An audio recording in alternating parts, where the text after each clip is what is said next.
Bien, jóvenes, tengan ustedes buen día. Desde aquí un saludo especial, esperando que se encuentren bien en casa. Y el día de hoy vamos a avanzar un tema que también es muy importante para la misión, que es el Cercano Oriente, ¿no? Primero, por supuesto, con hebreos y de ahí con fenicios. Muchas gracias, empezamos. Muy bien, como les he dicho hace un momento, vamos a hablar el día de hoy sobre el Cercano Oriente, ¿no? La pregunta es, ¿a qué se le llama Cercano Oriente? Bueno, ustedes deben saber que Asia en general es conocido como el Oriente, ¿no? El continente asiático. Pero la parte más cercana de Asia, al Mediterráneo, se le conoce como Cercano Oriente.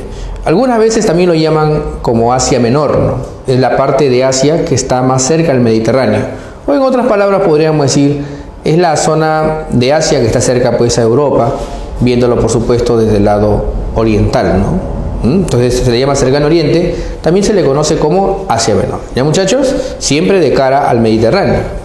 Muy bien, y allí por supuesto van a surgir dos pueblos, ¿no? O civilizaciones que tienen por supuesto algunos aspectos originales, pero que copian mucho de otros pueblos, ¿ya? Así que estos pueblos que vamos a ver el día de hoy, tanto hebreos como fenicios, no son pueblos que son civilización originaria o de origen, por así decirlo, no es una civilización que da origen a otra, sino que son dos pueblos que copian o comienzan a asimilar elementos culturales de otros pueblos, como Egipto o Mesopotamia respectivamente, ¿ya?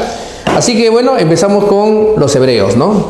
Bueno, probablemente ustedes hayan oído los hebreos más por la Biblia que por un libro de historia, ¿no? Porque recordemos, los hebreos están muy presentes en el Antiguo Testamento y también, por supuesto, en el Nuevo Testamento. Pero vamos a aclarar lo siguiente, ¿no? ¿Quiénes son los hebreos? Bueno, hay una zona que actualmente se llama Palestina, no sé si alguna vez han oído, ¿no? Y hay un país que se llama Israel. Entonces, va a ser en este lugar donde surge el pueblo hebreo, ¿no? Ahora, quiero que sepan esto, el pueblo hebreo es un pueblo que ha estado unido durante mucho tiempo por una religión que se llama el judaísmo. Entonces, la base o el elemento de identidad del pueblo hebreo ha sido su religión, la religión que se llama judía, o la religión también llamada judaica, a mí se le conoce así, ¿no? Ahora, el judaísmo es la base de las dos grandes religiones más grandes del mundo, ¿no? Si yo le pregunto a ustedes cuáles son las religiones más grandes o con más fieles en el mundo, ustedes creo que saben o es elemental, sería en primer lugar el cristianismo y en segundo lugar sería el islam.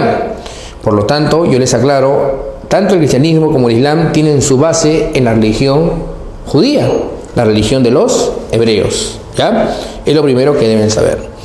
Entonces, muy bien, como le dije hace un momento, los hebreos se ubican en lo que sería actualmente la República de Israel. La región, por supuesto, se llama Palestina y a orillas de un río que se llama el río Jordán, ¿no? Como muchos pueblos de la antigüedad, por supuesto, se desarrollan cerca a un río, ¿no? A un valle. Muy bien, los aportes más importantes que tenemos de los hebreos básicamente son dos. El primero es el monoteísmo, ¿no? Ya ustedes saben que monoteísmo significa la creencia en un solo Dios. Pero bueno, vamos a aclarar también lo siguiente, ¿no? No es que los hebreos crean en un solo Dios desde el inicio. En realidad, como vamos a ver en el transcurso de historia, practican antes del monoteísmo la monolatría, es decir, la idea de que reconocen que hay varios dioses, pero hay uno que predomina sobre los demás, ¿no? Más adelante, ya con este patriarca conocido como Moisés, surge lo que se va a conocer como el monoteísmo, ¿no? Pero antes existía monolatría, ¿ya? Muy bien, pero recuerden bien que este monoteísmo de los hebreos va a ser la base de las dos religiones más grandes del mundo, el cristianismo y el islam. Ojo, no fue el monoteísmo más antiguo, por si acaso. El monoteísmo de Akenatón es más antiguo. El monoteísmo de los persas también, de Ahura Mazda, también es más antiguo, ¿no? Pero la pregunta es, profesor, ¿y por qué este monoteísmo es muy célebre, muy conocido? Fácil, porque dio origen a las dos grandes religiones del mundo, ¿no? El cristianismo y el islam. Muy bien, y como te dije, esta religión que fue desarrollada por los hebreos va a ser conocida como la religión judaica, ¿ya?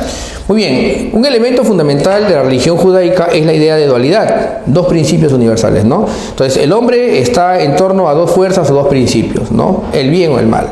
Por ejemplo, ustedes van a ver esto, bien, mal, ángeles, demonios, ¿no? ¿Qué más? Tenemos ahí la idea del paraíso, del infierno, la bendición, la maldición, la ira de Dios, ¿se acuerdan, no? O la gracia de Dios, ¿no? Entonces ustedes van a ver ese principio de la dualidad mucho en la religión judío-cristiana. Por ejemplo, ustedes han oído pues del infierno y el paraíso, ¿no? Hay religiones que no tienen esta idea. Por ejemplo, podemos citar por ejemplo al hinduismo, ¿no? En el hinduismo, cuando tú mueres, no te vas al infierno o al paraíso, sino que hay una reencarnación, ¿no? Pero en el caso de los judíos, ellos sí, por supuesto, hablan de un paraíso, un lugar, por supuesto, que sería pues celestial, ¿no? Que sería pues un lugar donde tú nunca vas a pasar sufrimiento y donde vas a vivir sufrimiento eterno. Esta idea, por supuesto, está muy arraigada dentro del judaísmo, por si acaso, ¿ya? Entonces tenemos aquí que los aportes más importantes tendrían que ver con el monoteísmo y la dualidad. También hay que recordar, y como les dije hace un momento, que la religión, bueno, judía o judaica, ¿no? Que es el judaísmo, es la base del cristianismo. Entonces vamos a ver que en el cristianismo hay mucha influencia de esta religión. Hay mucha influencia, una influencia notoria de esta religión, ¿no? Por ejemplo, la Pascua, que celebra para los judíos la salida de Egipto, en el mundo cristiano tendría que ver con el episodio posterior, por supuesto, a lo que sería pues la crucifixión de Cristo, ¿no? De repente, en algunas partes del mundo también tiene que ver con eso, o la salida de Egipto, como le dije, o el éxodo, como se le conoce, ¿no? También vamos a ver que el Pentecostés, por ejemplo, es la entrega del decálogo, y en el cristianismo el Pentecostés es una fiesta donde se reúnen los seguidores de Cristo posteriormente a su crucifixión, ¿no? Donde por supuesto sus seguidores se reúnen y comienzan a reconocer por supuesto su condición divina.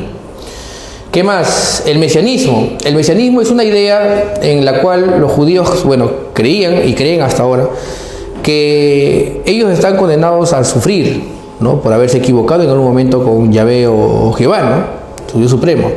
Pero va a venir alguien a liberarlos de sufrimiento, es decir, va a venir una especie de elegido, alguien que va a librarlos, los va a guiar.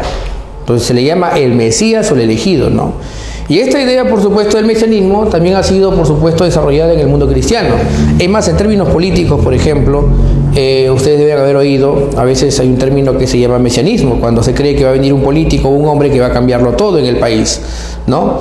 Pero esta idea, por si acaso, es original de los judíos, ¿no? O del judaísmo, ¿ya? El mesianismo, la fiesta del Pentecostés, ¿no? Que celebra la entrega del decálogo, los 10 mandamientos, la Pascua, que es la salida de Egipto, el Tanaj, que es lo que el Tanaj lo llaman así los judíos a lo que los cristianos llaman el Antiguo Testamento, y la Torá sería los 5 primeros libros de la Biblia, ¿no? ¿Cuáles son? ¿Se acuerdan?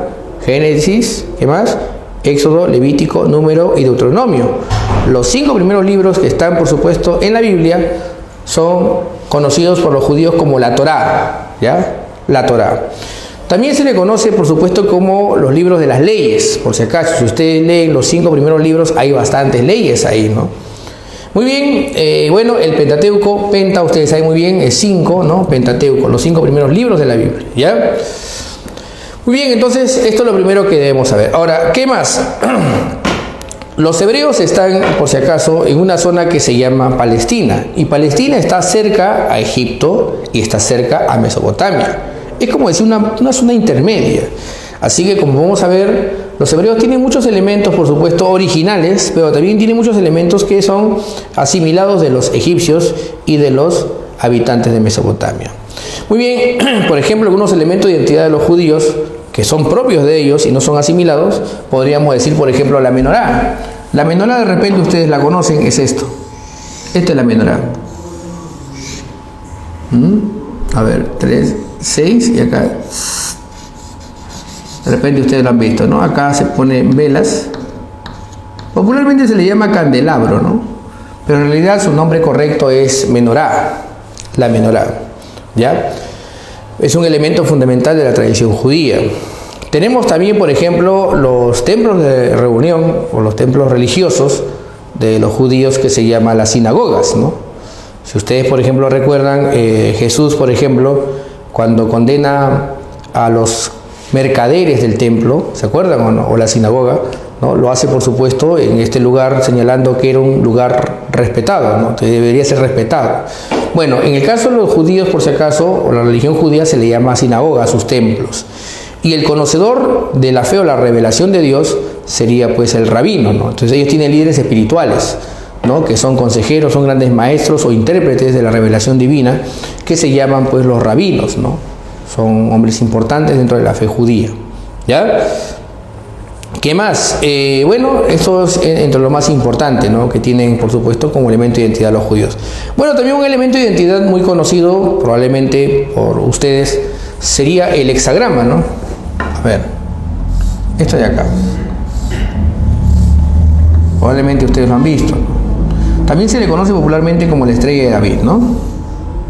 Por ejemplo, este símbolo se hizo muy conocido porque durante la Alemania nazi se le obligó a los judíos a utilizarlo como un elemento de identidad. También si ustedes ven la bandera del Estado de Israel, ahí también lo van a encontrar, ¿no? La pregunta es, ¿qué representa? En realidad, si ustedes se dan cuenta, hexa, bueno, 6, son 6 puntos, ¿no? 1, 2, 3, 1, 2, 3. Si se dan cuenta, son 2 triángulos, ¿no?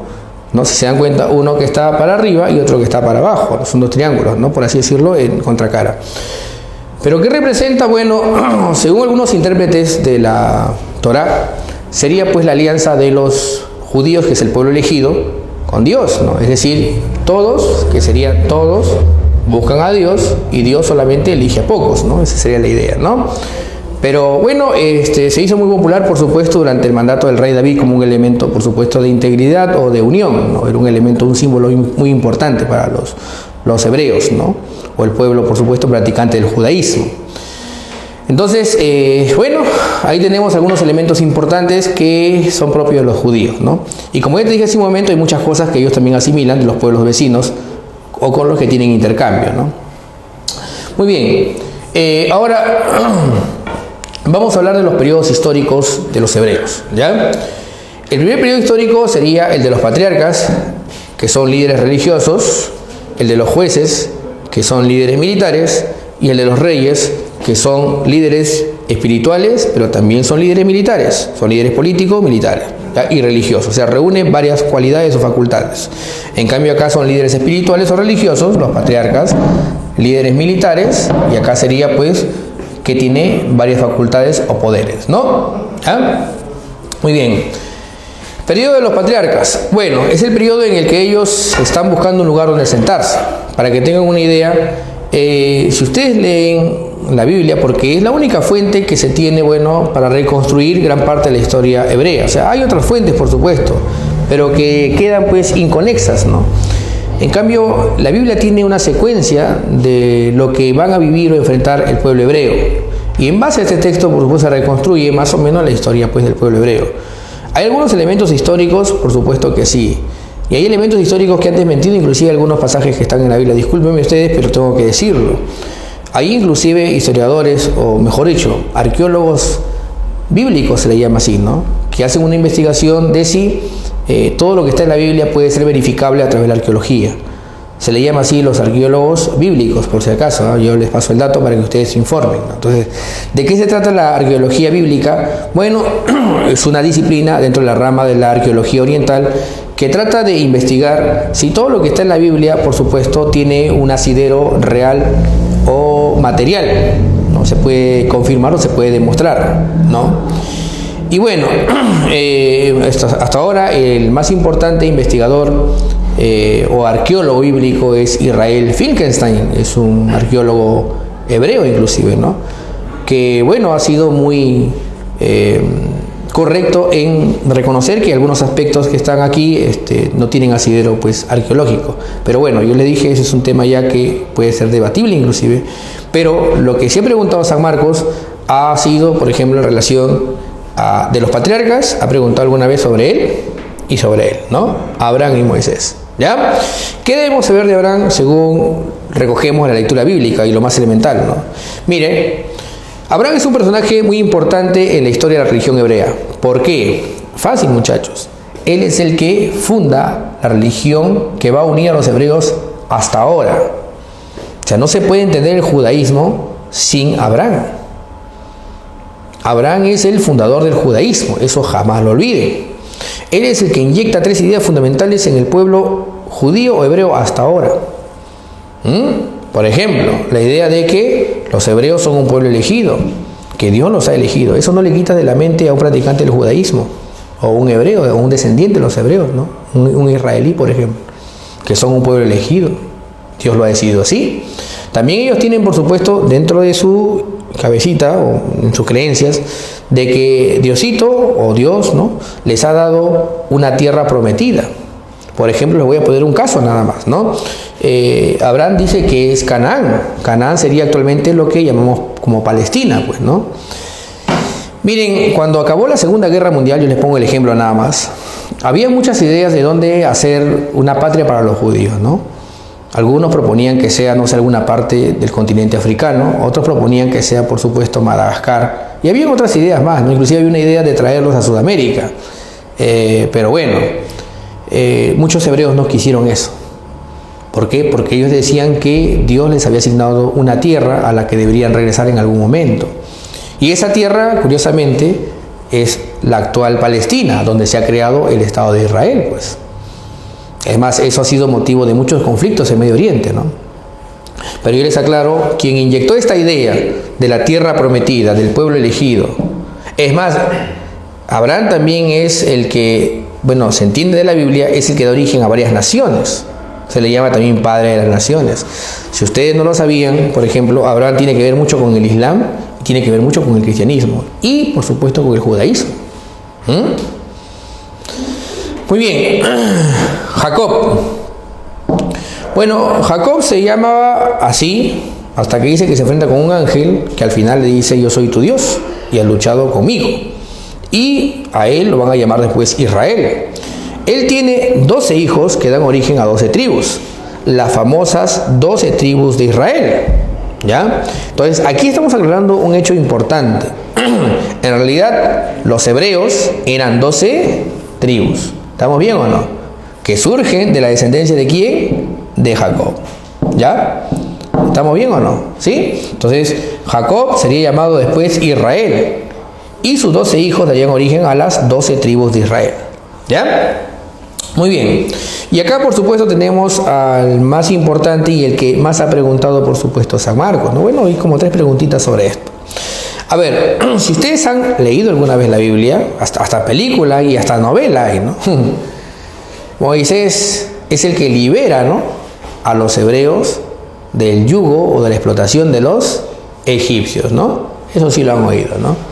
Ahora, que esto históricamente ha sido demostrado, todavía está en discusión, por si acaso. Estamos hablando en términos históricos y en términos arqueológicos.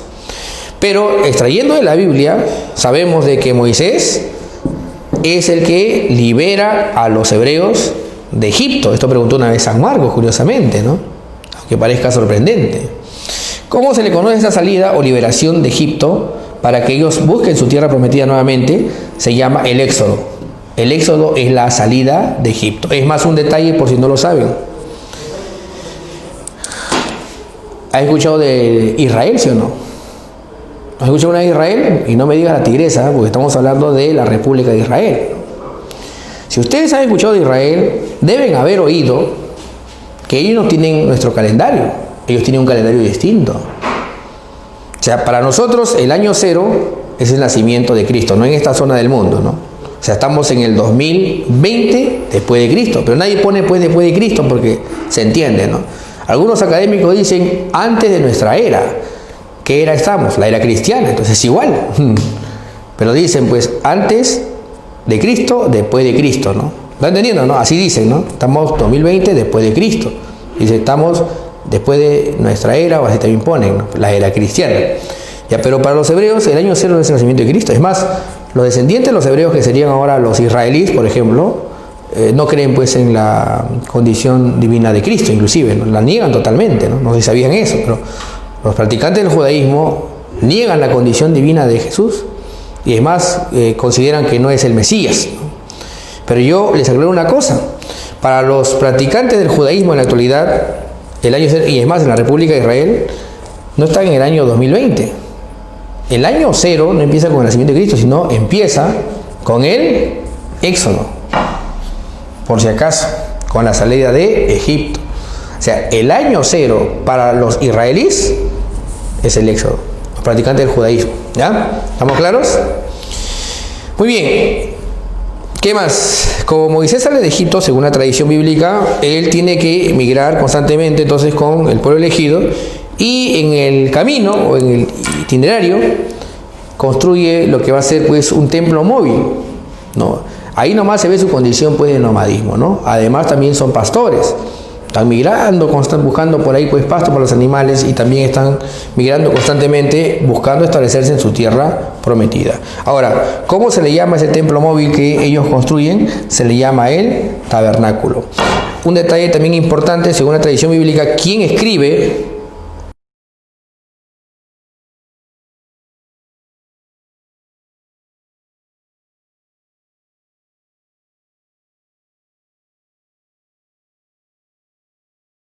¿Cómo se le llama ese templo móvil que ellos construyen? Se le llama el tabernáculo. Un detalle también importante, según la tradición bíblica, ¿quién escribe los 5 primeros libros de la Biblia? Va a ser Moisés. Él es el que escribe el Pentateuco. Y también es el que recibe los 10 mandamientos o el Decálogo. O también, conocido también, se le llama así, como la ley mosaica. La ley mosaica, el Decálogo o los 10 mandamientos, ¿no? ¿Ya? Por si acaso. Entonces tenemos aquí a los 3 personajes importantes. Muy bien. Pero como dice la tradición, salen de Egipto y tienen que regresar a la tierra donde habían salido. Así que cuando tienen que regresar hay un problema. La tierra de donde ellos salieron estaba ocupada por nuevos pueblos. Habían pueblos que mientras ellos estaban en Egipto, ¿me entiendes o no? Mientras ellos se van a Egipto, esa tierra que ellos tenían van a ser ocupadas por otros pueblos. Así que cuando ellos salen de Egipto tienen que regresar y recuperar sus tierras, ¿no? Ahora, de todos los pueblos que estaban allí, en Canaán, que se habían establecido, ¿no? Los moabitas, ¿no? Estaban ahí los cananeos, estaban los filisteos, que eran los más bravos. Entonces, los filisteos tenían el hierro, pues. Entonces, vamos a aclarar. Aquí entonces estarían en la edad del cobre-bronce, y aquí estarían entrando ya a la edad del hierro. ¿Por qué? Porque los filisteos usan el hierro para enfrentarse. Muy bien, este es el retorno a Canaán, o la tierra prometida, ¿no? Bueno, cuenta la tradición que Moisés no cruza el río Jordán, se queda, dice, en un monte que se llama el Monte Nebo. Dios le prohíbe cruzar y bueno, se queda, según la tradición bíblica, y continúa Josué, que es el próximo líder. Ahora, ¿quién es Josué? Bueno, su líder militar. Ellos tienen que regresar a recuperar su territorio. Entonces no van a ser dirigidos por un líder religioso, pues, sino principalmente por un líder militar. ¿Y estos líderes militares cómo se le llaman? Se le llaman los jueces. ¿Estamos bien o no? Muy bien. Josué dice que, bueno, según la tradición bíblica, conquista Jericó, hace destruir sus murallas. Bueno, y por supuesto, curiosamente, acá hay una contradicción, ¿no? Porque antes le había dicho en el Decálogo, no matarás, y cuando entran a Jericó, pues masacran a todo el mundo. Entonces, eso es algo bien particular, ¿no? Las curiosidades que tiene pues este libro conocido como la Biblia, ¿no? Pero bueno, es más, dice que dejen con vida a las vírgenes nada más, ¿no? La pregunta es, ¿cómo se iba a determinar si una mujer era virgen? Por si acaso está en la Biblia, palabra de Dios, hasta no estoy bromeando, pueden buscarlo. Pero bueno, ¿qué más dice acá? Tenemos a Sansón, un personaje, por supuesto, que ustedes han oído, ¿no? Pero lo curioso aquí de Sansón, al margen de su historia, pues, de que tiene fuerza, que su melena y todo eso, lo importante, muchachos, es que aquí se está determinando que se está enfrentando a los filisteos. Sansón se enfrenta a los filisteos, y yo te dije hace un momento, los filisteos son como primos o parientes de los hititas. Y yo les hago una preguntita, los hititas, no están cerca, ¿no? O sea, como están muy cerca, tienen contacto pues comercial, ¿no? La pregunta es, si los hititas usaron el hierro, ¿los filisteos aprendieron a usar el hierro? Por supuesto. Así que los hebreos tenían que luchar por reconquistar sus tierras. Y por supuesto, todo aquel que quisiera tener el liderazgo del pueblo hebreo tenía que derrotar a ¿quiénes? A los filisteos. Así que como todavía estaban divididos en tribus, surge una idea posteriormente con este juez que se llama Samuel. ¿Ya? Sansón no pudo derrotar a los filisteos, ¿no? Al margen de su historia, como le dije, ¿no? De que le cortan la cabellera y todo eso ya es desconocido. Al margen de eso, queda registrado que Sansón no puede derrotar a los filisteos. Así que había una opción para todos los filisteos. ¿Cuál era? Que se formara un ejército único, pero con las 12 tribus unidas, integradas. Porque ¿qué pasaba? Antes, para pelear, cada tribu enviaba a sus jóvenes y formaban un pequeño ejército. Y a veces algunas tribus pues no participaban de las reuniones o asambleas que se convocaban periódicamente. Así que había un poco de desunión. Así que Samuel dice también que se comunica con Dios, por supuesto, porque muchos de estos personajes tienen comunicación con Dios. Bueno, es lo que sostienen. Samuel dice que una revelación que ha recibido de Dios le dice que las 12 tribus se unan. Y él convoca una asamblea que se llama la Asamblea de Mizpah, donde se plantea una unificación, o sea, la integración de las 12 tribus. ¿Me entiendes o no? Que las 12 tribus sean ahora un reino. La cuestión es que si hay un reino, tiene que haber un rey. ¿Por qué? ¿Cómo se gobernaban antes las 12 tribus? Bueno, cada tribu mandaba a su líder. Y un consejo de 12 ancianos se determinaba cuál sería el destino de los hebreos. ¿Me están entendiendo, no? Y muchas veces, por supuesto, no había un acuerdo, no había un consenso, y se queda pues muchas veces en discusiones o deliberaciones que no llegaban a nada. Así que ahora, ¿qué plantea Samuel? Muy bien, está bien, que exista, por supuesto, esa asamblea de 12 miembros de las tribus, pero que también exista un rey. ¿Me entiendes o no? Que gobierne con los 12 representantes de cada tribu. Era así más o menos como un rey y un consejo. ¿Estamos o no? Muy bien. Entonces, aquí Samuel va a impulsar la idea de la monarquía, pues, ¿no? Y es más, dice que él tiene una visión donde él va a ungir, ¿me entiendes? Nos va a declarar o va a proclamar quién va a ser el futuro rey. Y este hombre elegido se llama Saúl. Y con él, por supuesto, empezaría la etapa de la monarquía, es decir, de los reyes. ¿Estamos bien o no? Ya. ¿Quién propuso la monarquía? Fue Samuel. ¿Quién fue el primer rey? Sería Saúl. ¿Estamos bien o no? Ya está. Entonces, aquí ya estamos hablando de la unificación de las tribus. Ya. ¿Cuál es el primer objetivo que tiene Saúl como rey? Fácil, derrotar a quiénes. Claro. Con esta derrota, o sea, Saúl derrotando a los filisteos demostraría que es el elegido. ¿Estamos o no? Esa era la idea. ¿Ya? Muy bien. Así que Saúl, por supuesto, aquí sí hay algunas evidencias arqueológicas. Va a ser en este periodo de los reyes donde los hebreos comienzan a utilizar láminas de hierro. O sea, aprendieron a utilizar lo que utilizaban los filisteos. Pero lamentablemente Saúl no puede derrotar a los filisteos, pues. Tenía que demostrar, pero no lo puede hacer por una sencilla razón. Las tribus todavía seguían teniendo diferencias en las asambleas, en los consejos. Era un problema. Saúl, por supuesto, peor aún, va a ser derrotado en una batalla que se llama la batalla de Gilboa. Pero antes de que sea derrotado, ya Saúl tenía un muchacho que tenía ciertas condiciones para ser el futuro rey, pero no era su hijo. ¿Sabes cómo se llama él? Se llama David. Por si acaso, David es bien conocido, ¿por qué? Porque ustedes seguramente han oído la historia de que él derrota a un gigante filisteo. ¿Se acuerdan o no? ¿Cómo se llama, muchacho? Conocido, pues. ¿Cómo se llama ese gigante? ¿Qué? A ver, alternativa, muchachos. Godzilla, Majin Buu, Goliat, pues, muchachos. Entonces, David, no se olviden, va a derrotar a Goliat. Está bien conocido, lo he visto de pequeño, inicial inclusive, hasta en dibujitos. Pero la pregunta, profesor, ¿qué tiene que ver David entonces con Saúl? Miren, para empezar, no eran familiares. Número uno. Número dos, David, cuenta la tradición, había derrotado al más grande de los filisteos. Se había hecho de un hombre. Y él era amigo del hijo de Saúl, que se llama Jonathan. Es más, parece que ya había un acercamiento pues medio curioso, ¿no? Algo medio así, medio curioso. Pero ¿qué pasa? Dice que Saúl lo lleva a David al palacio. Es más, David era músico, ustedes deben haber oído, ¿no? ¿Han escuchado alguna vez los salmos? ¿Quién cree que compone los salmos? David, pues. David es compositor, era músico. Además, también no se olviden que David era muy cercano a Saúl, pero en un momento Saúl se da cuenta de que David es muy apreciado por el ejército y le teme. Pero como Saúl pierde la batalla de Gilboa, David después va a ser proclamado como nuevo rey con apoyo del ejército. Y aquí nace pues realmente lo que sería pues la base del reino hebreo ya, porque antes por supuesto había dificultades, pero aquí con David ya se consolida lo que sería el reino hebreo. Él es un gran reformador, un organizador también, organiza el Estado hebreo. Es más, proclama que exista un centro político administrativo, que va a ser la capital. Esta ciudad se llama Jerusalén, la ciudad de la paz, ¿no? Qué pena, se llama así de la paz, pero no hay mucha paz ahí, ¿no?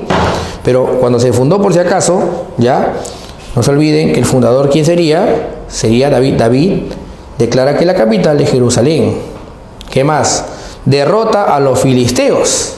Y estaba claro que con esta derrota él demostraba y confirmaba que además de ser un gran líder militar, era el elegido para conducir al pueblo hebreo. Porque se acuerdan, la misión que se había establecido en la asamblea de Mizpah era unirse para derrotar a ¿quiénes?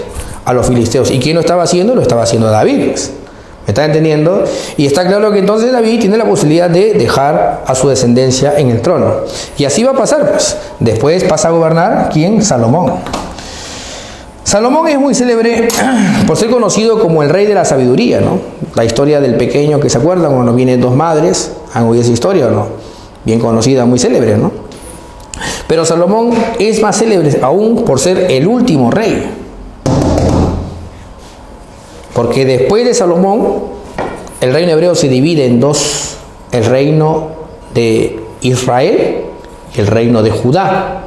Entonces, el último rey, ¿quién sería? Sería Salomón. Salomón también, ¿por qué es conocido? Porque Salomón trae a muchos artesanos, trae a muchos artistas de otros pueblos, principalmente de los filisteos, que eran grandes artesanos, para construir un palacio enorme, que se llama el Templo de Jerusalén.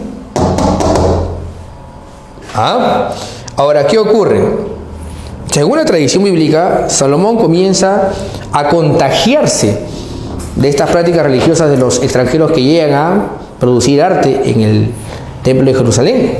Comienza a contagiarse de unas prácticas religiosas, por supuesto, que van en contra. Porque miren, Salomón y David tenían que ser, además de líderes políticos militares, tenían que ser líderes religiosos.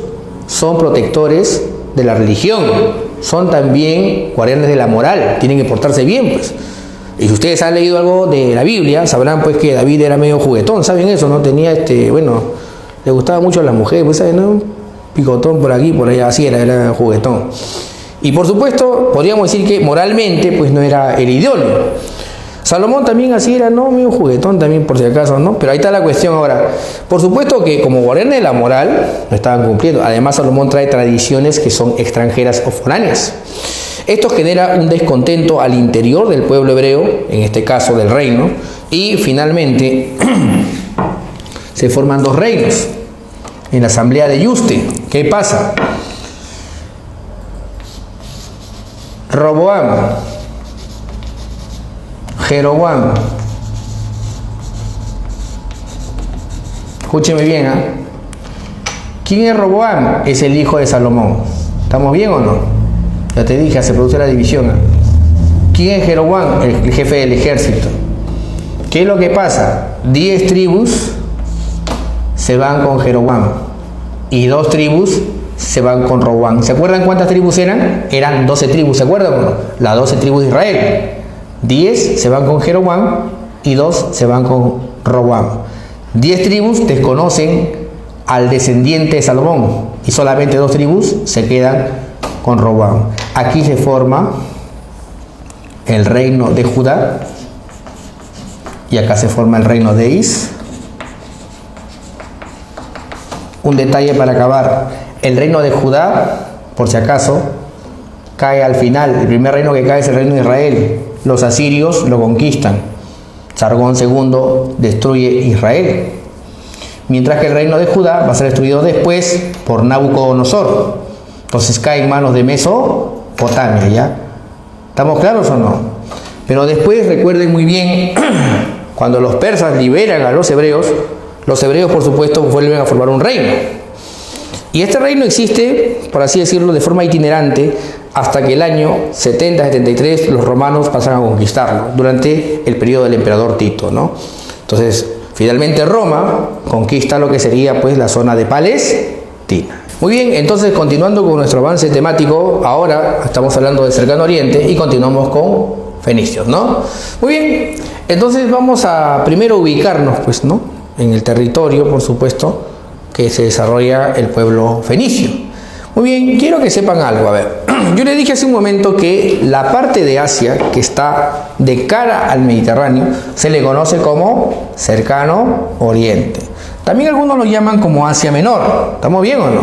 Pero miren acá, si ustedes se dan cuenta, esta parte de Asia que está de cara al Mediterráneo es la zona donde también está, por supuesto, Palestina, ¿no?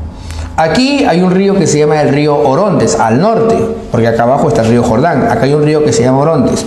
Y un conjunto de montañas que se llaman los Montes Líbano. Los Montes Líbano, acá está.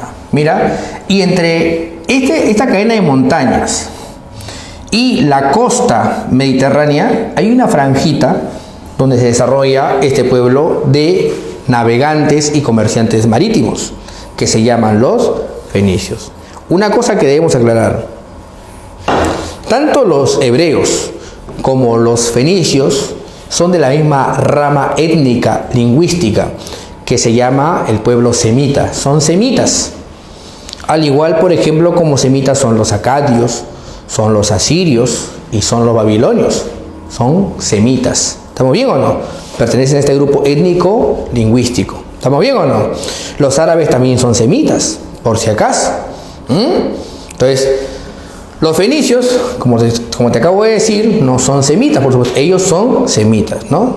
Ellos son semitas. Muy bien, son parientes o primos de los hebreos, de los asirios, de los babilonios, de los acadios. ¿Ya? Muy bien. Entonces, profesor, ¿y dónde se desarrollaron los fenicios? Bueno, lo que actualmente sería el Líbano. ¿Estamos bien o no? Ya, ahora, quiero que sepan algo también adicional. Básicamente los fenicios son varias ciudades-puerto. O sea, ya te dije, son comerciantes del mar. Mira, quiero que sepas una cosa. Desde esta cadena de montañas para acá, corren vientos fuertes, así en esta dirección. ¿Me están entendiendo, no? Lo que permitía que, si había navegación y tenías velas, los vientos te llevaran muy lejos, ¿no? Pero si querías regresar, fácil. Guardabas tus velas y utilizabas tus remos para regresar. ¿Me estás entendiendo o no? Ya había una ventaja ahí, número uno. Número dos, las aguas aquí no son muy fuertes, que digamos, o bravas.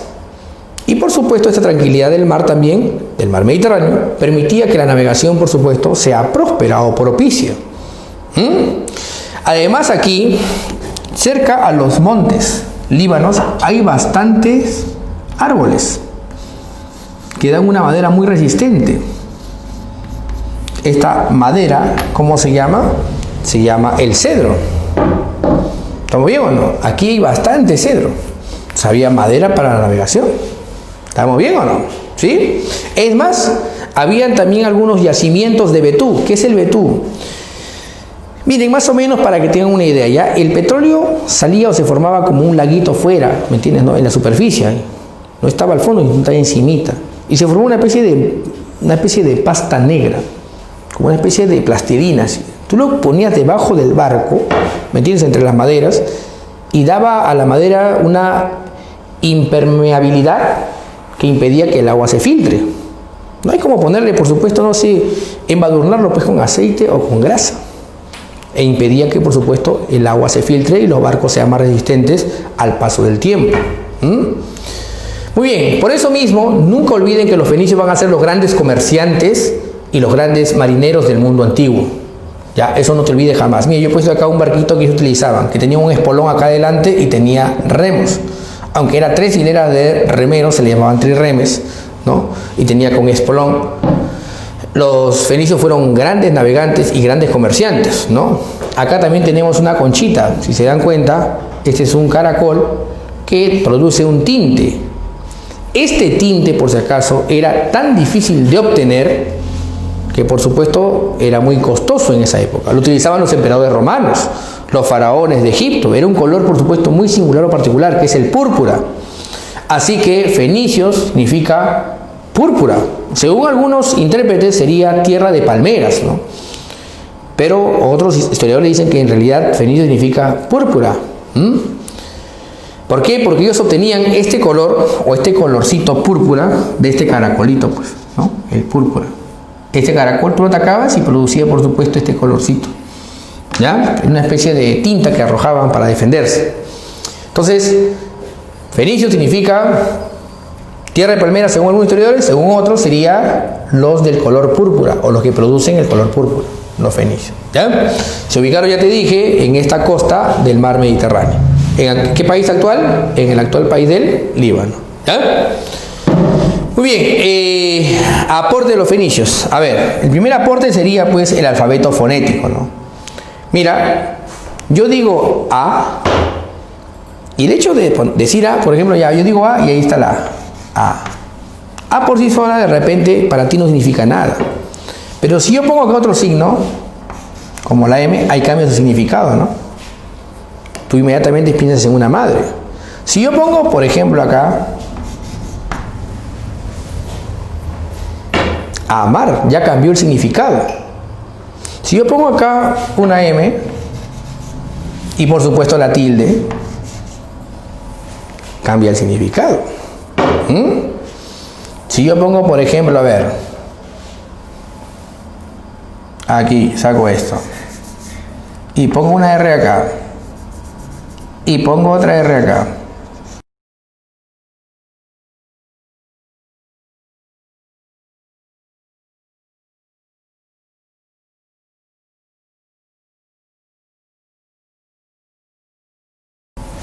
cambia el significado.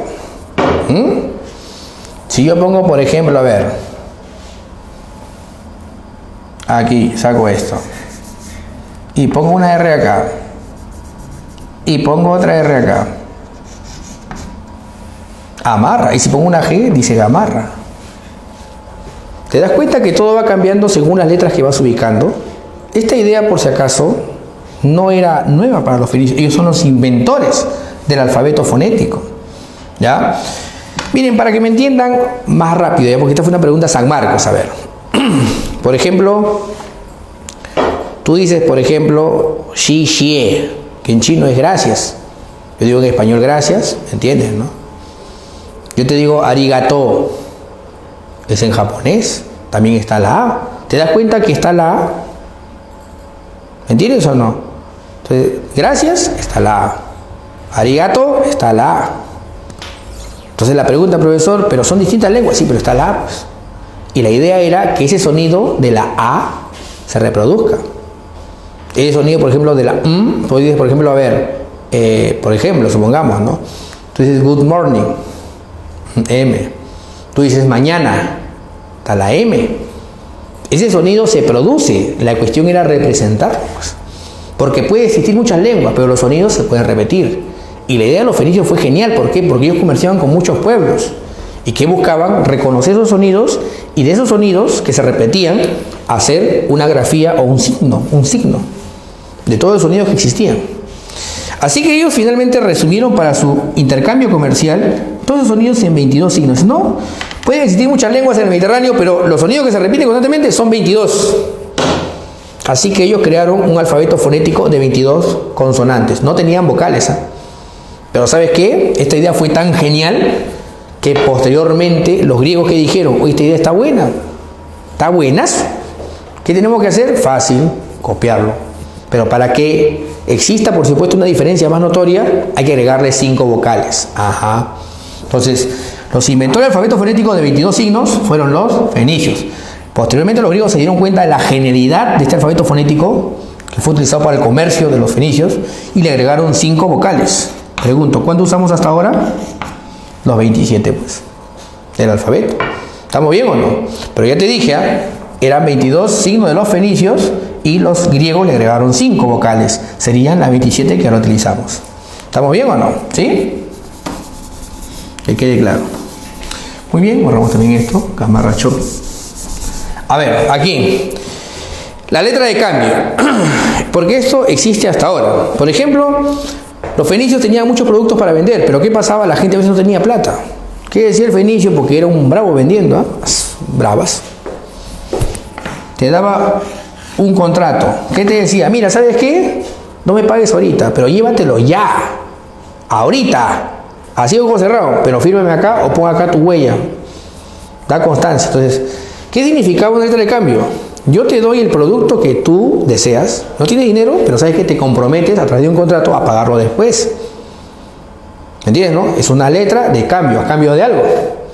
Entonces, aunque parezca sorprendente, porque muchos creen que esto es algo nuevo, no. Los fenicios eran así, recontra audaces para el negocio. No me puedes pagar ahorita, yo sé que más adelante vas a tener. ¿Sabes qué? Llévatelo ya. Pero eso sí, fírmame esto, comprométete a esto, aquí. Pon tu sello, tu huella, lo que sea aquí. Te vas a comprometer. Entonces, ¿qué es lo que pasa? Los fenicios, por supuesto, llevan muchos productos o mercancías y lo pueden vender gracias a la letra de cambio. Una innovación que, por supuesto, va a ser muy importante después con el desarrollo del capitalismo. ¿Ya? Muy bien. A ver, este es un dato para la gente que le gusta la música. Miren, no sé si ustedes han escuchado alguna vez del sistema diatónico, o mejor dicho, lo que ustedes conocen mejor, las 7 notas musicales, ¿no? Do, re, mi, fa, sol, la, si. Do, re, mi, fa, sol, la, si. Las 7. 7. ¿Está bien? 7 notas. Ya. Esto, por si acaso, esto se creía que era de la Edad Media. Algunos decían, no, de la Edad Media. Otros decían, no, los griegos también, no, hicieron sus notas. No, falso. Se ha demostrado ya, la arqueología ha confirmado que hacia el más o menos el 1400 a.C. ya los fenicios escribían música. Y no música cualquiera, sino música diatónica de 7 notas. Entonces, la prueba o evidencia más antigua de las 7 notas musicales, es más, hay una composición que ha sido rescatada, mira, de 1400 años antes de Cristo, más los 2000 serían 3400 años atrás, que existe mucho, es sorprendente. ¿Y de dónde crees que viene? De los fenicios. Se le conoce como la composición o la música sidonia, así se le llama, ¿no? O el papiro sidonio. Ahí está la composición completa. Y no es fea, es bonita, jóvenes. De verdad, yo no sé cómo, tú la escuchas, vas a querer que sea pues el hit del verano, porque suena muy bien, se divertían chévere, jóvenes, ponían una buena música. Para que veas, ¿eh? Mira, estamos hablando del año 1400 a.C. ¿Profesor de dónde? Ha sido yo en Sidón, en las ruinas de Sidón ha sido encontrado. Para que veas. Muy bien, el vidrio. A ver, ustedes de repente han oído alguna vez que el vidrio surge de la arena, por supuesto. Los primeros que comenzaron a hacer de forma masiva la producción del vidrio van a ser los fenicios. Y no solamente pues el vidrio transparente o translúcido, también le daban colores. Hacían muchos adornos, hacían recipientes o jarrones de vidrio. Bastantes, por si acaso.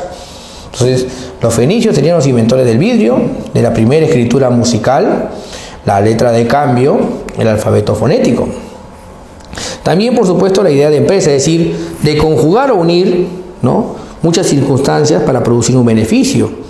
En este caso, la idea, por supuesto, de la empresa es el beneficio, ¿no? O sea, tú comienzas a unir muchos elementos o factores para producir, lo organizas, lo desarrollas, sistematizas todo, para tener, por supuesto, un beneficio o cierto éxito de tipo económico, o en este caso que era comercial, pues, ¿no?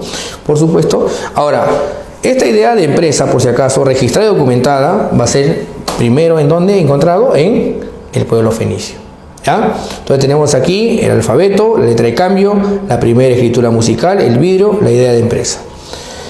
Muy bien, importancia de los fenicios. Yo te dije hace un momento que los fenicios son grandes comerciantes. A través del comercio van a integrar Asia y Europa. Quiero que sepas algo muy importante. Existieron muchos pueblos que no se conocieron jamás directamente, pero sí se conocían indirectamente. ¿Sabes por qué? Porque llevaban las mercancías de esos pueblos a través de los fenicios. Por ejemplo, ¿no?, los que estaban en la zona de España, para que me entiendas, o los pueblos que estaban ahí, sabían de la existencia, por ejemplo, de los hititas o de los griegos, no porque hayan viajado, sino porque los fenicios llevaban mercancías o productos de esta zona. ¿Me están entendiendo, no? Entonces muchos pueblos se conocían gracias al comercio. Y este comercio era impulsado ¿por quiénes? Por los fenicios. Entonces hay una integración comercial entre Asia y Europa a través del Mediterráneo gracias al comercio de los fenicios. Se ha encontrado cantidad de productos, por supuesto, de varias partes del Mediterráneo, hasta en Inglaterra, muchachos, hasta donde llegaron los fenicios, porque fueron grandes navegantes. Mira lo que dice acá, ve. Difusión de la moneda. A ver un detalle. Los fenicios no son inventores de la moneda. Los inventores de la moneda son los lidios, ¿ya? No se olviden, los lidios. Ellos son los inventores de la moneda. Pero nunca deben olvidar que la moneda se hizo muy popular o muy conocida gracias a ¿quién? A los fenicios. Los fenicios utilizaron muchas monedas, por supuesto, principalmente ¿de qué metal? Del oro, ¿ya? La moneda de los fenicios es conocida como el shekel, ¿ya? El shekel. ¿Ya? La moneda de los fenicios, el shekel. ¿Ya? Muy bien, entonces voy a repetir. Los fenicios no inventan la moneda, lo inventan los lidios. Pero ¿quiénes son los que lo usan masivamente por todo el Mediterráneo? Van a ser los fenicios como grandes comerciantes que son. ¿Ya? Fueron los mayores navegantes de la antigüedad. Y evidencia de esto, por supuesto, está escrito en papiros egipcios, en tablillas cuneiformes de Mesopotamia. O sea, es decir, hay otros pueblos que hablaban de la grandeza en la navegación que tenían los fenicios. Las técnicas de navegación impresionantes que tenían. Sí, eran grandes marineros. Ahora, por ejemplo, se sabe a través de papiros que cuando gobernaba un faraón llamado Necao, ¿no?, los fenicios dieron la vuelta a toda África para confirmar cuál era el fin de África. Llegaron hasta el sur, por supuesto, dieron toda una vuelta a África y confirmaron que África tenía un final, porque se creían muchas tonterías en esa época. Pero mira, los fenicios lo hicieron. Barcos fenicios o evidencia de los fenicios han sido encontrados en Inglaterra. Mira, para que te des cuenta nada más. Y hay muchos arqueólogos e investigadores que presumen que muy bien los fenicios pudieron haber llegado a otras partes del mundo.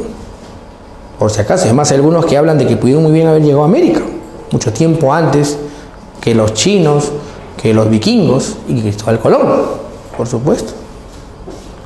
Muy bien, ahora, quiero que recordemos esta parte, ¿ya? Los periodos históricos. Así como los hebreos, los fenicios también tienen periodos históricos. Ahora, esto está en función no a líderes políticos o religiosos como el caso de los hebreos, sino aquí en función a la importancia de una ciudad. Los fenicios en realidad eran varias ciudades-estados que tenían mucho en común, eran semitas, tenían la misma religión, ¿me entiendes o no? Pero habían tiempos en que una ciudad predominaba por encima de todas. Por ejemplo, cuando predomina la ciudad de Sidón, se llama periodo de Sidón. Cuando predomina la ciudad de Tiro, se llama periodo de Tiro. Cuando predomina la ciudad de Cartago, ¿cómo se llama? Periodo de Cartago. ¿Estamos bien o no? ¿Sí? Ya, ahora, antes de Sidón existieron otras ciudades puertos, como por ejemplo Ugarit, Biblos, Berito. ¿Ya? Pero, como te dije, este va a ser la primera ciudad con mayor auge en términos comerciales. Ya, ahora, yo te voy a aclarar otra cosa. Los fenicios eran varias ciudades, pero que tenían mucho en común, principalmente la actividad comercial. Y así, grandes familias gobernaban en estas ciudades. Y ellos formaban un consejo. Y este consejo, cada cierto tiempo, elegía a 2 magistrados, como vamos a ver aquí en el periodo de Tiro ya. Aquí, porque acá hay más que todo monarquía, pero aquí ya no ya. Aquí aparecen los sufetas que voy a explicar dentro de un momento. ¿Ya? Pero ojo, entonces, aclaremos que los fenicios eran varias ciudades, pero que estaban unidos por la actividad comercial. Muy bien, una cosa, un detalle también que deben saber de toda la historia de los fenicios, es que los fenicios no tenían ejército, salvo en el periodo de Cartago. Pero aquí y aquí no priorizaron tener un ejército. Es más, lo que más priorizaron fue la actividad diplomática. Porque está claro, si tú quieres impulsar tu comercio, tú no necesitas la guerra. ¿Necesitas qué? La diplomacia. Bien, les voy a poner un ejemplo simpático de cómo hacían los fenicios para intercambiar, ¿ya? Los fenicios llegaban a un lugar donde nunca antes habían llegado, pero sabían que había un pueblo que tenía algo valioso, que les podía beneficiar. Así que, ¿qué hacían? Ellos bajaban de sus barcos y ponían en la arena, ahí nomás en la playa, donde estaba cerca de ese pueblo, ponían cantidad de regalos. Y subían a su barco, ahí se quedan esperando, quedan mirando ahí. Si el pueblo de ese lugar se llevaba las cosas y no ponía nada a cambio, entonces ¿qué hacían los fenicios? Los fenicios pues se iban y nunca más regresaban. Pero si ellos dejaban regalos, si el pueblo que estaba ahí ponía otras cosas ahí, en ese momento los fenicios bajaban y decían que este pueblo es amigable, se puede intercambiar. ¿Me entiendes? Era su técnica para tener contacto con varios pueblos que nunca habían conocido, habían tenido contacto. Y funcionaba, recontrafuncionaba. Como te dije, aplica mucho la diplomacia, ¿ya? Bueno, el primer periodo que se llama periodo de Sidón es un periodo de rivalidad con Creta. Recordemos que los cretenses, porque vamos a verlo también ya cuando hablemos de Grecia, eran también comerciantes. Y como comerciantes que eran, por supuesto, ellos tenían el control de ciertas rutas en el Mediterráneo Oriental. Así que, si en el Mediterráneo Oriental están los cretenses y los fenicios comienzan a tener ahí también incursiones de tipo comercial, está claro que se van a enfrentar por las rutas comerciales, por los puertos, por el control del territorio. Así que aquí hay una rivalidad comercial con Creta. Aunque Creta posteriormente va a ser afectado por una gran detonación, ¿no?, natural, que se produce pues en Akrotiri, ¿no? Pero yo les aclaro, hubo un periodo de rivalidad comercial con Creta, ¿ya? ¿Qué más? Acá hay una influencia muy notable de la civilización de Mesopotamia, especialmente del periodo babilonio, ¿no? Hay una influencia notable. ¿Qué más? Hay un comercio en el Mediterráneo oriental, te aclaré, que rivaliza con el de los cretenses, que también eran grandes comerciantes. Aquí, por supuesto, se nota claramente el desarrollo histórico de los fenicios a través de ciudades-puertos. El predominio de una ciudad-puerto es el que hace el periodo histórico, ¿no? Antes del Sidón, por supuesto, estaba Ugarit, Biblos, como le dije hace un momento. Ahora, aquí, ¿qué intercambian ellos? Principalmente el murex. El murex, ya te dije que era, ¿se acuerdan este caracol? Tú lo atacabas y en el acto de defensa este caracol botaba un tinte. ¿Este tinte de color era? Era púrpura, pues, ¿no? El murex. ¿Qué más? Utilizan también o intercambian el cedro. El cedro sabemos que es, ¿se acuerdan? Bueno, una madera muy resistente que servía, por supuesto, para hacer embarcaciones también.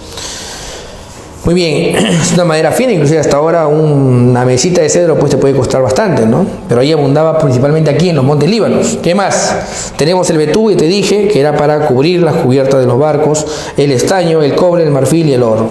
Entonces aquí hay un intercambio de muchos productos, pero principalmente, como te dije hace un momento, el producto estrella de los fenicios va a ser el murex. El murex. ¿Ah?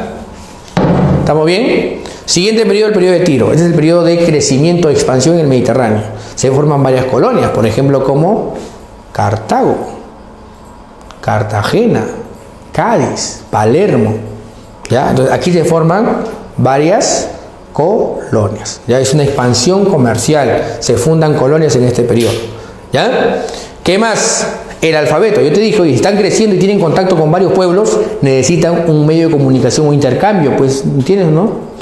De comunicación, así que crean aquí el alfabeto y lo desarrollan y lo amplían su uso del alfabeto, ¿ya?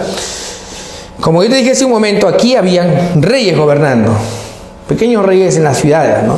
Pero aquí, ¿sabes qué? Varias ciudades comienzan a unirse y colaboran mutuamente por las rutas comerciales y para que el comercio fluya.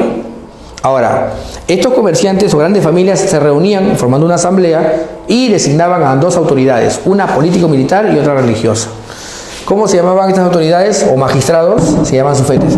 Por si acaso, magistrado es todo aquel que ejerce la función pública. En este caso eran los sufetas, o sufetes también les dicen. ¿Ya? Eran los que gobernaban en la ciudad de Tiro. Muy bien, aquí surgen formas de control o dominación. La primera son las colonias, cuando, por ejemplo, Tiro domina totalmente un territorio, se forman varias colonias alrededor del Mediterráneo. Posteriormente, se forman factorías. ¿Qué es una factoría? A ver, supongamos que en el norte de África hay un lugar donde hay un pueblo que puede traer marfil constantemente, trae marfil.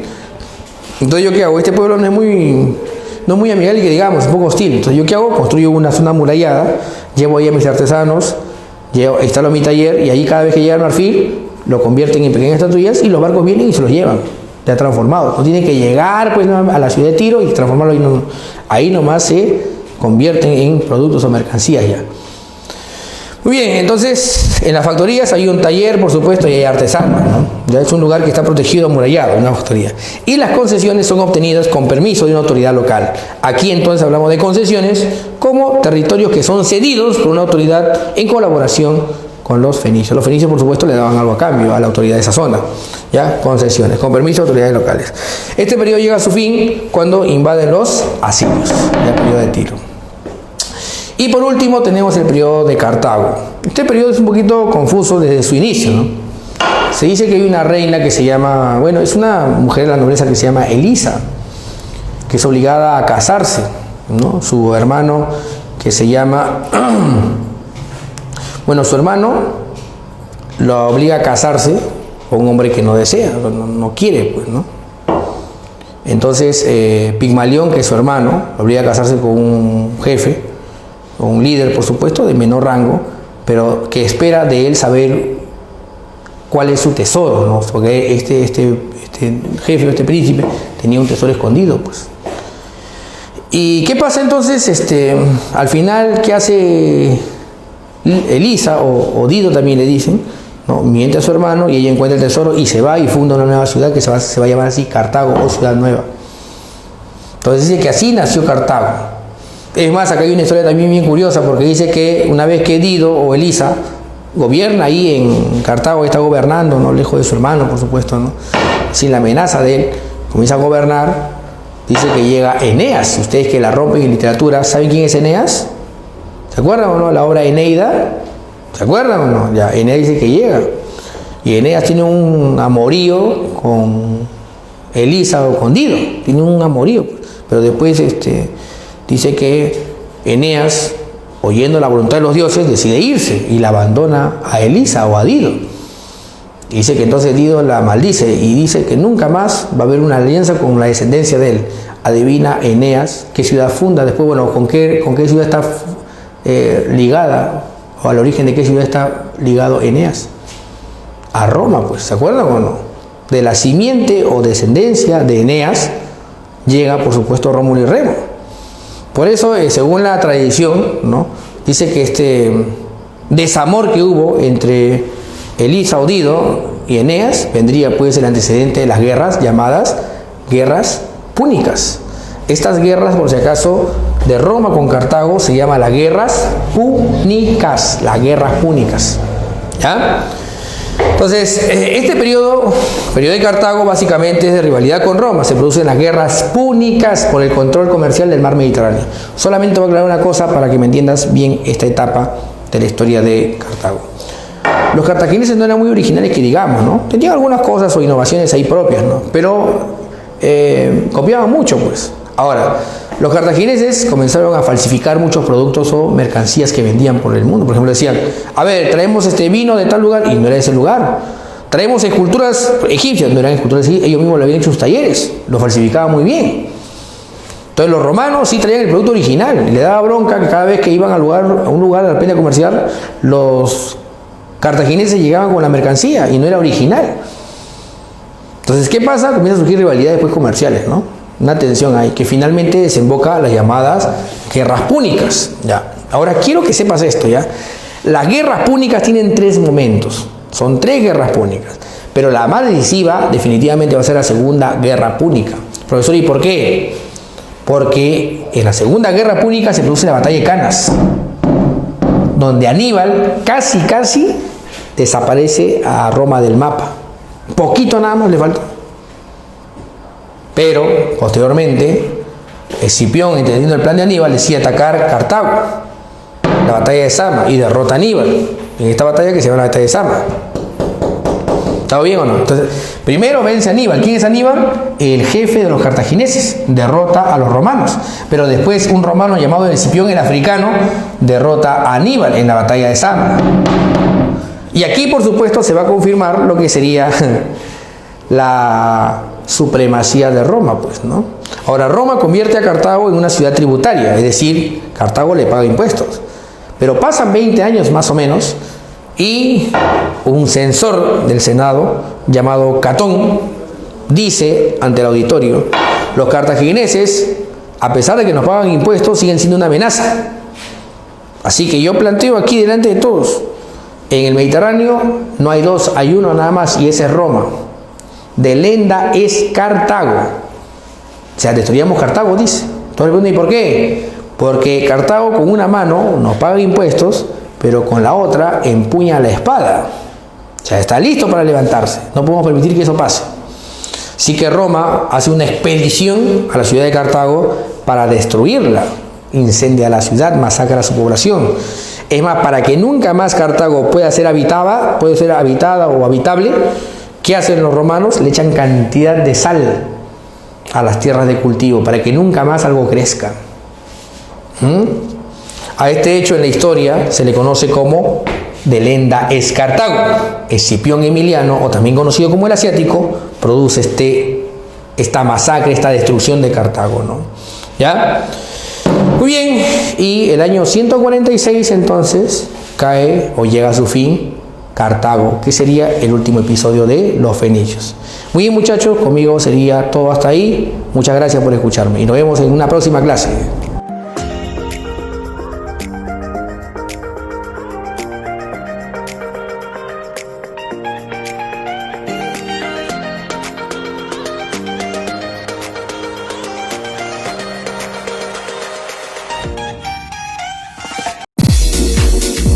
Muy bien, muchachos, y ahora pasamos a la parte de las preguntitas, ¿no?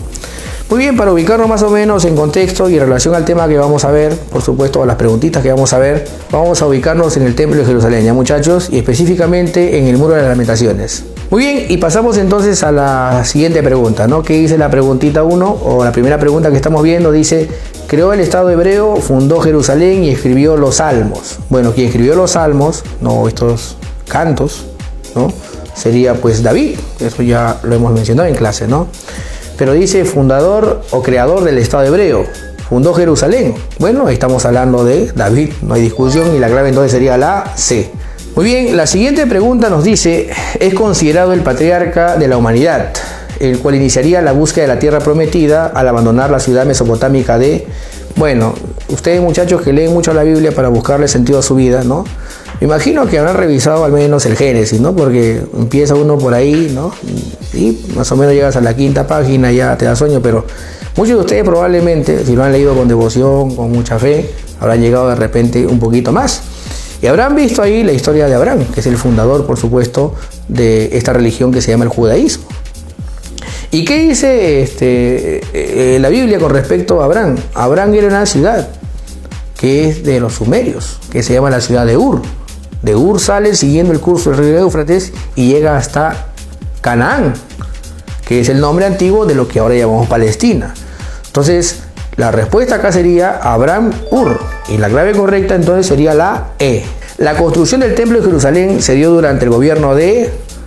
Bueno, el Templo de Jerusalén es una obra arquitectónica de Salomón, que como ya vimos en clase, trae a muchos artesanos fenicios para elaborar, por supuesto, toda la decoración interna y externa de este templo, ¿no? Muy bien, entonces la clave ¿cuál sería? La clave sería C, Salomón. El mayor aporte de los fenicios al mundo es... Bueno, ya vimos que los fenicios tienen muchos aportes importantes. Está el alfabeto, el vidrio, la letra de cambio, ¿se acuerdan o no? Pero el aporte más importante definitivamente va a ser el alfabeto fonético de 22 signos. Y por supuesto vamos a buscar alternativas, la respuesta correcta. La primera dice comercio, el vidrio, el teñido, el miólex. Bueno, se relacionan a los fenicios. Pero su aporte más importante de los fenicios sería el alfabeto fonético. La ciudad fenicia que se benefició con la invasión de los filisteos a Sidón. Bueno, estamos aclarando que Sidón es la primera etapa histórica de los fenicios, ¿no? Sidón, Tiro y Cartago. Y Sidón llega a su fin con la invasión de los filisteos. Esto le da oportunidad a otra ciudad-puerto, porque hablamos que los fenicios eran ciudades-puertos, es decir, ciudades de cara al mar, que se dedicaban, por supuesto, al comercio marítimo y, por supuesto, generaba ahí una especie de oligarquía pues, comercial muy importante. Ahora, cuando cae Sidón, inmediatamente otra ciudad pasa a ser el eje del dominio pues, de las ciudades fenicias, ¿no? Porque, como ya te dije, básicamente los fenicios eran varias ciudades y cuando una ciudad sobresalía por encima de las demás, pasaba a dirigir el comercio con las demás. En este caso, cuando cae Sidón, pasa a dominar Tiro en el siguiente periodo histórico. Entonces, ¿cuál sería la clave? Sería la clave la C, la ciudad de Tiro. ¿Eh, muchachos? La alianza entre Hiram y Salomón fue muy importante. Hiram, recordemos, Hiram I era rey de los fenicios, mientras que Salomón era rey de los hebreos. Hasta ahí estamos claros. Dice, la alianza entre Hiram y Salomón fue muy importante para los fenicios debido a que... A ver, una alianza significa pues un acuerdo, entendimiento, un pacto. Los fenicios están aquí, los hebreos están aquí. ¿Pudieron haber tenido guerra? Sí, por supuesto, pudieron haber entrado en guerra. Son vecinos. Pero llegaron a un entendimiento. ¿Cuál era? Los hebreos abastecían de ciertos productos que necesitaban los fenicios y los fenicios a cambio entregaban sus artesanos para la decoración del templo de Jerusalén. Entonces, aquí estamos hablando de que la respuesta correcta sería entonces la que se relaciona con el templo de Jerusalén. Y la primera nomás dice, iniciarían la construcción del templo de Jerusalén y por lo tanto la clave sería la A. Muy bien, siguiente preguntita muchachos, ya para acabar por supuesto. Dice, los fenicios para lograr su expansión comercial construyeron fortificaciones en zonas inseguras o bárbaras que recibieron el nombre de... Ya, a ver, cuando los fenicios llegaban a un lugar que era inseguro o de repente era un poco hostil, ellos construían por supuesto una zona amurallada y allí llevaban a sus artesanos y organizaban un taller para aprovecharse de los recursos que estaban alrededor, pues, ¿no? Y por supuesto este lugar o centro se llamaba factorías, ¿no? Donde ellos por supuesto transformaban algunos productos para llevarlos a comerciar alrededor de las rutas del Mediterráneo. Entonces la clave sería factoría y vamos a ver en dónde está esa palabrita mágica. Estaría en la B. Y muchachos, la B sería la correcta. Y ahí nos quedamos y nos vemos en una próxima clase aquí en Grupo Ciencia.